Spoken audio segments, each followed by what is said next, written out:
Un jour, je me suis demandé pourquoi on faisait idiot, pourquoi on faisait des tranchées, alors que en médecine, depuis déjà longtemps, on avait inventé l'endoscopie.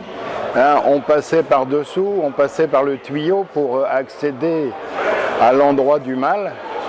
Et sur cette idée, finalement, on est parti dans une aventure qui se poursuit aujourd'hui. Une aventure qui a consisté à faire entrer en France des procédés qui existaient ailleurs, notamment au Japon, en Allemagne, aux États-Unis un peu.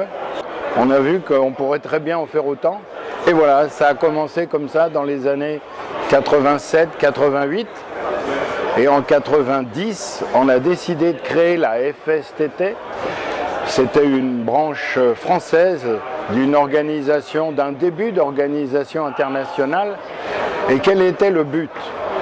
Le but, c'est qu'il fallait faire travailler tout le monde ensemble. Et à ce moment-là, il y avait, comme encore aujourd'hui d'ailleurs, un cloisonnement très fort entre le public et le privé.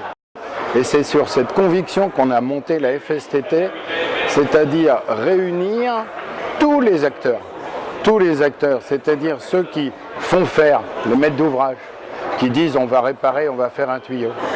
Ceux qui disent je vais faire, je suis entrepreneur.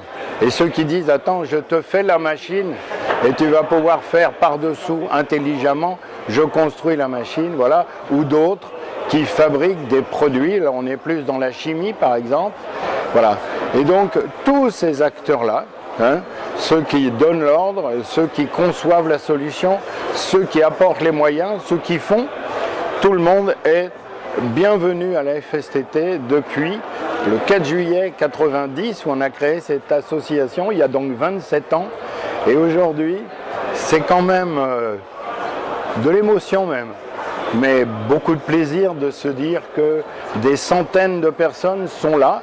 En introduisant en France les techniques sans tranchées, on a voulu agrandir la caisse à outils, agrandir l'éventail des solutions et introduire des solutions meilleures, plus simples, plus intelligentes, mais encore une fois, pas plus chères. On se bat aussi en essayant de former les plus jeunes, parce que finalement, utiliser ces techniques, c'est moderniser des métiers. C'est des métiers parce que les métiers, c'était la pioche et la pelle. Aujourd'hui, on est bourré d'électronique pour faire le guidage, pour télécommander, téléguider. Et ça passionne les plus jeunes en formation initiale. Alors ça, c'est aussi un plus de ces méthodes.